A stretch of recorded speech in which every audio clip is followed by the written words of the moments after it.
"We're reorganizing the territory," my boss explained, not meeting my eyes. "Your position is being eliminated." I sat across from Marcus Reed in his office at Veltrix Optics, staring at the termination letter he'd slid across his desk. The ink on the $2 million contract I'd just secured wasn't even dry yet. "I understand," I replied, my voice calm despite the storm brewing inside me. "Thank you for the opportunity. My name is Cassandra Doyle, a 36-year-old senior sales executive in Plano, Texas, and I'd just been robbed of the biggest commission check of my career. For 8 months, I'd poured everything into landing this client, Horizon Innovations. I'd flown across the country 12 times, sat through 43 negotiation rounds, personalized countless pitch decks, and built a relationship with their CEO that went beyond business. And now, 2 weeks before my commission would pay out, Marcus had decided my position was redundant. As I packed my desk, I noticed my coworkers stealing glances at me, their expressions a mix of pity and relief that they weren't in my shoes. Marcus had timed this perfectly, right at 4 p.m. on a Friday when most executives had already left for weekend golf games. The office politics playbook at its finest. "I'm so sorry, Cassandra," whispered Violet from accounting as she passed by. "Everyone knows this isn't right." I smiled at her, maintaining my composure. "It's just business, right?" But it wasn't just business. It was personal. The Horizon deal wasn't just another client. It represented my career pinnacle after 15 years in the industry. That commission would have paid off my mother's medical bills from last year's unexpected surgery. Marcus knew all this. We'd discussed it over drinks just last month when he'd congratulated me on nearly closing the deal. I took one last look at the office where I'd spent 5 years of my life before walking out, head held high. In the elevator, I checked my phone and saw a text from Jonah Freeman, Horizon's CEO. "Dinner still on for Wednesday to celebrate the partnership?" A small smile formed on my lips. What Marcus didn't understand was that business wasn't just about contracts and numbers. It was about relationships. And my relationship with Jonah wasn't just professional. We'd built a foundation of mutual respect and trust over the past 8 months. He'd shared stories about his children. I'd talked about my dreams of starting my own consultancy someday. As I reached my car, I made a decision. This wasn't over. Not by a long shot. For 5 years, I'd been one of Veltrix's top performers. I'd built my client roster from scratch, turning struggling accounts into gold mines. Last year alone, I'd brought in $4.3 million in new business. The sales plaques and achievement awards gathering dust in a box in my trunk were testament to that. But Veltrix had been changing. 3 months ago, Gregory Hansen took over as CEO, bringing Marcus Reed with him as the new vice president of sales. The whispers started immediately. They were restructuring to maximize shareholder value, corporate speak for cutting corners. I'd noticed the warning signs but dismissed them. The cancellation of the annual sales retreat. The new streamlined commission structure that somehow always calculated to less than before. The subtle pressure to hand over client relationships to the account management team. My closest colleague, Thomas, had warned me. "They're pushing out the old guard, Cass," he'd said over lunch. "Replacing experienced salespeople with fresh graduates they can pay half as much." I didn't believe it would happen to me, not with my numbers. Not with the Horizon deal so close to closing. Growing up, my father always told me, "In business, loyalty goes both ways." He'd worked 30 years at the same company, climbing from the mailroom to management. But that world was gone. Today's corporate landscape rewarded the ruthless, people like Marcus who viewed employees as expendable resources. As I drove home, I called my mother. I couldn't bring myself to tell her about being fired. Not yet. Not when I'd promised to help with her medical bills. "How's my superstar?" she asked cheerfully. "Just fine, Mom," I lied, forcing brightness into my voice. "How are you feeling today?" "Better than yesterday, worse than tomorrow," she quipped. It was her standard response since the surgery. After hanging up, I sat in my parked car, staring at my condominium building, trying to formulate a plan. My severance would cover expenses for 3 months, but without the commission, I'd need to dip into my savings for Mom's next payment. Unless... I scrolled through my contacts until I found Jonah's number. Our weekly dinner had become a tradition during the negotiation process. He valued authenticity. It was what had drawn Horizon to Veltrix in the first place. Or more accurately, to me. I hesitated for only a moment before pressing call. The line rang twice before Jonah's familiar voice answered. Cassandra, I was just thinking about you. Still on for Wednesday? Absolutely, I replied. But Jonah, there's something we need to discuss. Wednesday evening found me at La Cantera, an upscale restaurant in downtown Plano, where Jonah and I had celebrated the verbal agreement 2 weeks prior. I'd arrived early, selected a private corner table, and ordered a bottle of Jonah's favorite Cabernet. When he arrived, his smile faltered as he read my expression. Something's wrong, he said, sitting down. I took a deep breath and laid out the facts. No emotional embellishments, no pleas for sympathy. Just the truth. I'd been terminated 2 weeks before my commission would have paid out on the deal I'd architected from initial contact to signed contract. That's... Jonah's face darkened. That's contemptible. It's just business. I repeated the phrase that had become my bitter mantra. No. Jonah set down his wine glass with deliberate care. Business is about relationships and integrity. Without those, it's just theft wearing a suit. Coming from the CEO of a $500 million technology company, the words carried weight. What will you do? He asked. I've received an offer from Crystalline Systems, I said, referring to one of Veltrix's main competitors. They've been trying to recruit me for years. Jonah nodded slowly, his analytical mind working through the implications. And our contract with Veltrix? Has a 14-day rescission clause, I said. We reviewed it together, if you recall. Either party can withdraw without penalty within 2 weeks. I wasn't asking him to cancel. I would never explicitly ask that of him. The decision had to be his, based on his own business judgment. Jonah stared at me for a long moment, then pulled out his phone. Harold, he said to his legal counsel, pull the Veltrix contract. I want to invoke the rescission clause first thing tomorrow. He paused, listening. Yes, I'm certain, and clear my morning schedule for a call with their leadership. After hanging up, he looked at me. This isn't just about your commission, Cassandra. During our negotiations, you promised that you personally would oversee the implementation. That was a material factor in our decision. I nodded, feeling a weight lift from my shoulders. Crystalline's product line is actually better suited for your needs, I said truthfully. The optical components have a longer warranty, and their custom design team is more experienced with your specific applications. When can you start there? Jonah asked. Monday. They're eager to have me on board. Good. Jonah raised his glass. Then I look forward to hearing their proposal next week. As we finished dinner, discussing his daughter's college applications and my mother's improving health, I felt no triumph, no vindictive pleasure. Just the quiet satisfaction of knowing that in a world where loyalty was increasingly rare, integrity still mattered to some. By the time the check arrived, the first phase of my response to Marcus's betrayal was in motion. Not revenge. Correction. The following morning, my phone began ringing at 7 a.m. Marcus. I sent it to voicemail. He called again. And again. By the fourth call, I decided to answer. Cassandra, he sounded breathless, panicked. We need to talk. About what, Marcus? My position was eliminated, remember? I kept my voice pleasant, as if discussing the weather. Horizon just canceled their contract.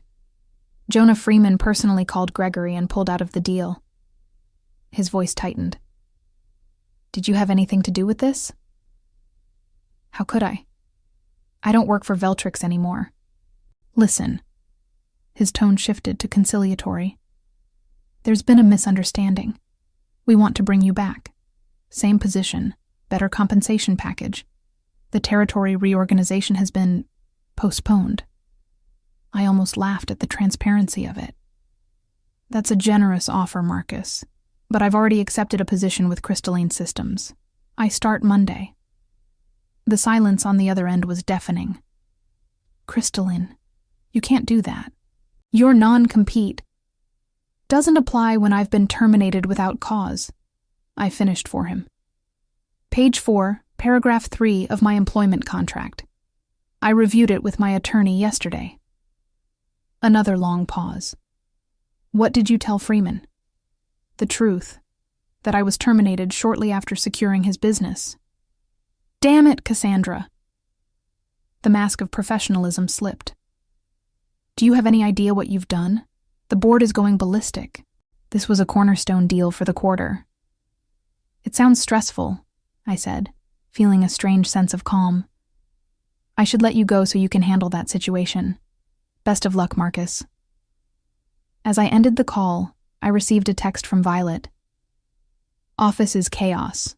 Gregory called emergency meeting. Marcus looks like he's about to explode. I didn't respond. Instead, I drove to Crystalline's headquarters for an early meeting with their executive team. The gleaming glass building stood in stark contrast to Veltrix's aging office park. Inside, I was greeted by Eleanor Walsh, the CEO who had been courting me for years. Welcome to the team, Cassandra, she said, her handshake firm. We're thrilled to have you. Thank you for the opportunity, I replied, the words carrying more sincerity than when I'd said them to Marcus. Eleanor led me to a conference room where the executive team waited. Cassandra's joining us from Veltrix, she announced. And she's already creating waves. Horizon Innovations canceled their contract with Veltrix this morning. The executives exchanged glances. Now, Eleanor continued, we have a narrow window of opportunity here. Cassandra has a relationship with Horizon's CEO. We need to move quickly to present our solution before their procurement team looks at other options. I cleared my throat. I've tentatively scheduled a meeting with Jonah next Wednesday. He's expecting our proposal. Eleanor's smile widened. Perfect. Let's make sure it's irresistible. For the next 3 days, I worked with Crystalline's product team to create a custom package for Horizon. Unlike Veltrix's one-size-fits-all approach, we tailored every aspect to their specific needs. The pricing structure I proposed was actually lower than Veltrix's, with better terms and stronger guarantees. This could be a $2.5 million deal, noted the finance director after reviewing my numbers. With expansion potential to $4 million within 2 years, I added. By Monday afternoon, my phone had accumulated 8 voicemails from Marcus and 3 from Gregory, each more desperate than the last. The final one came just as I was leaving Crystalline's office. Cassandra, this is Gregory Hansen. Whatever Crystalline is paying you, we'll beat it. Name your price. We need you back. I deleted it without responding. Some bridges, once burned, weren't worth rebuilding. Wednesday arrived with unexpected tension. Despite my confidence in Crystalline's superior offering, years in sales had taught me that nothing was certain until contracts were signed. As our team prepared to leave for the meeting with Horizon, I received a text from a number I didn't recognize. It's Thomas. Used Violet's phone. Urgent. Marcus is meeting with Jonah right now, offering 30% discount plus free implementation. My stomach dropped. Marcus was making a desperate countermove. I showed the message to Eleanor. Can we head over now? I asked. I think we may need to get ahead of this. Eleanor nodded grimly, and we left immediately. Upon arriving at Horizon's headquarters, the receptionist informed us that Jonah was in a meeting, but had left instructions to send us to conference room B when we arrived. Walking through the familiar hallways felt surreal, like returning to a place I'd only dreamed about. When we entered the conference room, I stopped short. Sitting at the table was not only Jonah but Marcus, looking smug, and Gregory, who seemed surprised by our entrance. "Cassandra," Jonah stood, smiling warmly. "Perfect timing. These gentlemen from Veltrix were just explaining why I should reconsider my cancellation." Marcus's expression shifted from confidence to discomfort as I introduced Eleanor and the Crystalline team. "We were under the impression we had an exclusive meeting," Gregory said, his tone clipped. "I invited both parties," Jonah replied evenly. "I believe in making informed decisions." What followed was the most unusual presentation of my career. Marcus outlined Veltrix's desperate concessions, price cuts, extended warranties, free training, while I presented Crystalline's thoughtful, customized solution. Throughout it all, Jonah watched, asking occasional questions but giving no indication of his preference. When both presentations concluded, Jonah thanked everyone. "This has been enlightening. I'll need to confer with my team before making a decision." Outside the building, Marcus cornered me in the parking lot. "You won't get away with this," he hissed. "You have no idea what you're up against." "I'm up against a man who fired me to avoid paying my commission," I replied calmly. "I think I understand the situation perfectly." His face reddened. "It wasn't personal. It was a business decision." "And this is my business decision," I gestured toward Horizon's building. "May the best solution win." Back at Crystalline, Eleanor was surprisingly upbeat. "You did well in there. Freeman was clearly more engaged during your presentation." "He's thorough," I cautioned. "He won't make a decision based on personalities." 2 agonizing days passed. Then, on Friday afternoon, my phone rang with Jonah's number. "We've made our decision," he said without preamble. "Can you come to my office at 4 p.m.? The drive to Horizon felt like traversing a minefield. Had Marcus's desperation tactics worked? Had the substantial price cut swayed Jonah's procurement team? When I arrived, I was escorted directly to Jonah's office. To my surprise, no one from Veltrix was present, just Jonah and his team. "Cassandra," he greeted me. "I want you to explain to our team exactly how Crystalline's optical sensors will integrate with our existing systems." For the next hour, I detailed the implementation process, answering technical questions from Horizon's engineers. When we finished, Jonah stood and extended his hand. "We'll go with Crystalline. The contract is being drawn up as we speak." Relief washed over me, followed quickly by professional composure. "You won't regret it. The product truly is superior." "I know," he said, "but equally important is working with people of integrity." 1 month later, I sat in my new corner office at Crystalline, reviewing the finalized contract with Horizon. The deal had indeed come in at $2.5 million, with a clear path to expansion. My commission would be considerably larger than what I would have earned at Veltrix, with a more favorable payment structure. Violet had texted me updates in the aftermath. Marcus had been placed on administrative leave pending an investigation into his management practices.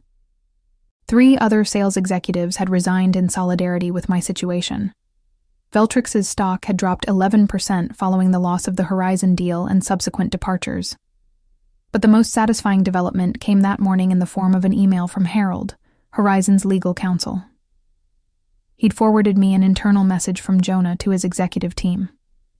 Our decision to partner with Crystalline over Veltrix wasn't just about pricing or product specifications. It was about aligning ourselves with a company that demonstrates the values we espouse. When Veltrix terminated Ms. Doyle immediately after she secured our business, explicitly to avoid paying her commission, they revealed their true corporate character. Such short-sighted greed doesn't align with our long-term partnership goals. Crystalline, by contrast, recognized talent and integrity and moved decisively to acquire it. That's the kind of business instinct we respect. I printed the email and pinned it to my wall, not as a trophy, but as a reminder of what truly mattered in business. Eleanor stopped by my office that afternoon. "I just got off the phone with Bedford Industries.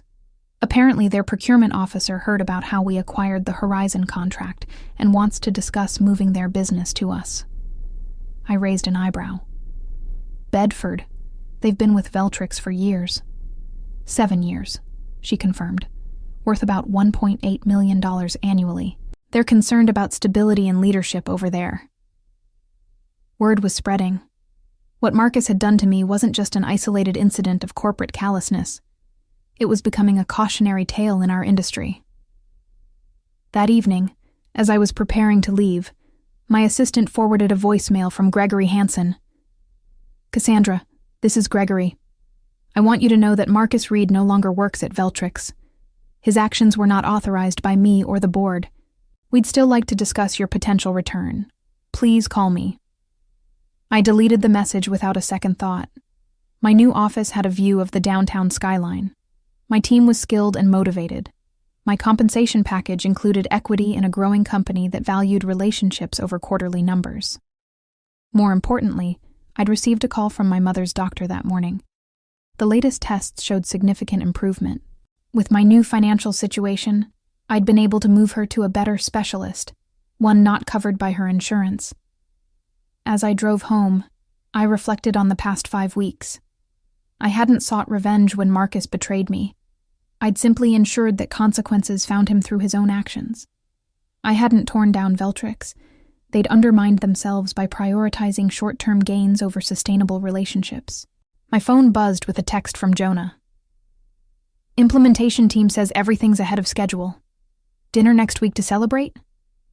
"Absolutely," I replied. "First round's on me." My father's words about loyalty going both ways echoed in my mind. While the corporate world had changed since his time, some principles remained eternal: integrity, relationships, and the understanding that how you treated people always came back to you in the end. Marcus had taught me a valuable lesson, though not the one he intended. In business, as in life, your reputation wasn't built on what you said, but on what you did, especially when you thought no one was watching. 6 months after joining Crystalline, I stood at a podium accepting the Sales Executive of the Year award at the annual industry conference. Looking out at the audience, I spotted several familiar faces from Veltrix, including Gregory, who offered a tight smile when our eyes met. My acceptance speech was brief and focused on the importance of business ethics and relationship building. I didn't mention Veltrix or the circumstances that led to my departure. I didn't need to. Everyone in the room knew the story. Success in sales isn't just about closing deals, I concluded. It's about creating true partnerships where both sides win. When we forget that, we're no longer sales professionals. We're just transaction processors. The applause was gratifying, but what happened afterward was even more so. A steady stream of industry colleagues approached me, some to offer congratulations, others seeking advice, and a few, quietly, inquiring about opportunities at Crystalline. Bedford Industries had indeed moved their business to us, followed by 2 other major Veltrix clients. Our company's market share had grown 15%, while Veltrix's had declined by almost 20%. Jonah found me at the reception afterward. "Congratulations," he said, clinking his glass against mine. "Well deserved." "Thank you for taking a chance on Crystalline," I replied. "How's the implementation going?" "Ahead of schedule and under budget," he said. "Your team is exceptional." "They are," I agreed, "and so is yours." We chatted briefly about future projects before he was called away by another associate. As I watched him leave, Eleanor approached. "Have you seen this?" she asked, showing me her tablet. The headline read, "Veltrix Optics announces layoffs amid continuing market struggles." The article mentioned that Gregory Hansen had stepped down as CEO, replaced by the board chairman as interim leadership. I felt no joy at the news, only a sense of inevitability. The autumn wind scattered leaves across the sidewalk as I approached the care facility where my mother now lived. Thanks to my improved financial situation, she had a private room in the best rehabilitation center in Plano, with daily physical therapy and cutting-edge treatments. "There's my girl," she beamed as I entered, setting aside the book she'd been reading. At 68, she still had the sharp wit and warm smile that had guided me through life's challenges. "How's the new medication working?" I asked, taking the chair beside her bed. "The doctor says I'm responding better than expected," she replied. "I might be able to move back to my own place by Christmas." "That's wonderful, Mom." "And how's my corporate warrior doing? Still conquering the business world?" I smiled, updating her on recent developments. I'd been promoted to Vice President of Strategic Accounts at Crystalline, with a team of 12 sales executives reporting to me. The Horizon implementation had been so successful that they'd expanded the contract to include 2 additional divisions, bringing the total value to $3.8 million. "You know what your father would say about all this," she said, a wistful look crossing her face. "Success is best when it's earned honestly," I quoted. She nodded. "He would be so proud of you, Cassandra. Not just for your achievements, but for how you've achieved them." After leaving the facility, I drove to a local coffee shop where I'd agreed to meet Thomas. He'd left Veltrix the previous month and had been interviewing with several companies. "I've got good news," he said as soon as I sat down. "I accepted an offer from Meridian Technologies." "Congratulations. Sales position?" "Sales director," he replied, unable to contain his grin. 15% higher base than Veltrix, better commission structure. "They're lucky to have you," I said sincerely. "I almost called Marcus to thank him," Thomas joked. "Being associated with Veltrix these days is like having a golden ticket to the competition."